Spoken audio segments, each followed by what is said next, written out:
Cordial saludo, señora, tutora y compañero. Mi nombre es Luz Fanny Mesa, vivo en la ciudad de Sogamoso. Pertenezco al SEA de la misma ciudad, estudiante de Ingeniería Industrial.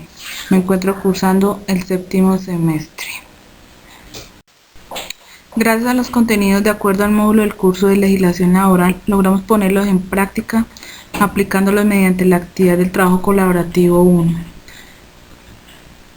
Mediante el conjunto de normas que regulan una nación emitidas por la voluntad soberana de esta en la forma prevista en su Constitución Nacional, ya sea a través de la rama legislativa o a través de cámaras o excepcionalmente de la rama ejecutiva o judicial, donde el carácter general de la legislación es mandar, prohibir, permitir o castigar.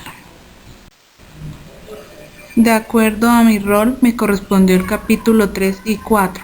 El capítulo 3 es el salario y sus elementos constitutivos. El salario, según el artículo 127 del Código modificado por la Ley 50 de 1990, establece que constituye salario no solo la remuneración ordinaria, fija o variable, sino todo lo que recibe el trabajador en dinero o en especie como contraprestación directa del servicio, sea cualquiera la forma o denominación que se adopte como primas, sobresueldos, bonificaciones, etc. No constituye salario las sumas que ocasionalmente y por mera liberalidad recibe el trabajador del empleador como primas, bonificaciones o gratificaciones.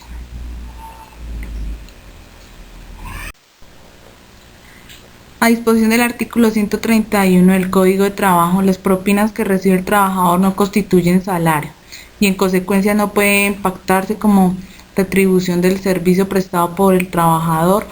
Lo que éste reciba por propinas cuando el salario se pacte en especie debe valorarse expresamente y no debe conformar más del 50% de la totalidad del salario. Según el artículo 130 del Código, los viáticos permanentes constituyen salario en aquella parte destinada a proporcionar al trabajador manutención y alojamiento, pero no en los que solo tenga por finalidad proporcionar los medios de transporte o los gastos de representación. La denominación del salario, según el artículo 133 del Código, el concepto genérico del salario se divide en jornal y en sueldo. El jornal es el salario estipulado por días, cuyo periodo de pago no puede ser mayor de una semana. El sueldo del salario estipulado por periodos mayores de un día, cuyo periodo de pago no puede ser mayor a un mes. Protección del salario. Se prohíbe al empleador vender a sus trabajadores mercancías o víveres a menos que cumpla con estas condiciones. Otorgue libertad absoluta al trabajador para hacer sus compras donde quiera y de publicidad. Queda prohibido y se tiene por no hecho el pago de que se haga en centros de vicio o lugares de recreo, en expendio de mercancía o de bebidas alcohólicas, a no ser de que se trate de trabajadores del establecimiento donde se haga el pago. El salario mínimo legal es fijado por la ley y el salario mínimo convencional es el fijado en virtud de negociaciones colectivas de las empresas.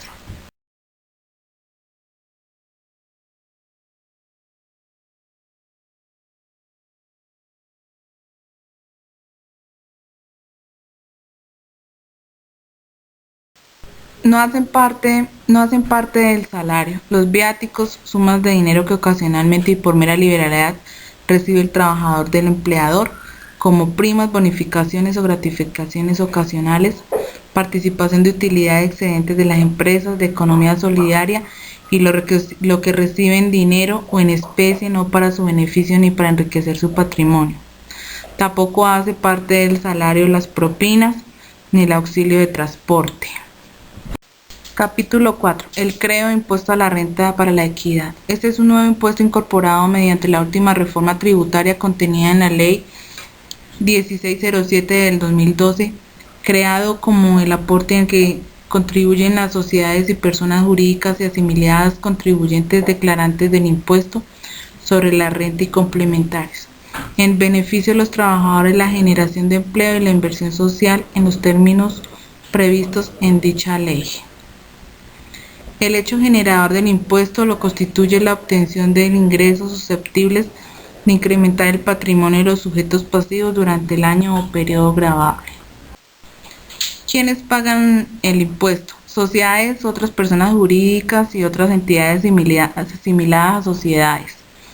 Sociedades y entidades extranjeras contribuyentes declarantes del impuesto sobre la renta por ingresos de fuente nacional. Usuarios de zonas francas que hayan radicado solicitud ante el comité de ZF después del 31 de diciembre del 2012.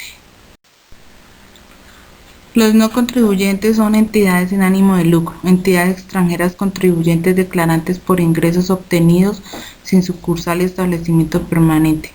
Usuario de zonas francas, personas naturales.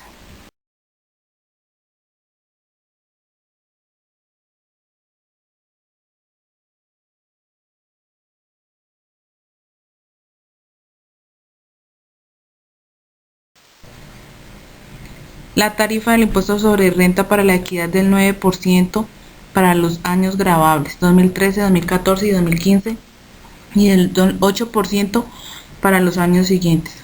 Los descuentos tributarios. El artículo 193 de la Ley 1607 del 2012 modificó el artículo 254 para reconocer a los contribuyentes del impuesto sobre la renta para la equidad CRE que perciban rentas de fuente extranjera la facultad de descontar del impuesto colombiano los impuestos pagados en el exterior. La retención en la fuente sobre el CRE ha sido modificada en varias oportunidades durante el año 2013 mediante los decretos 862, 1828, 3029 de 2013 y 014 de 2014.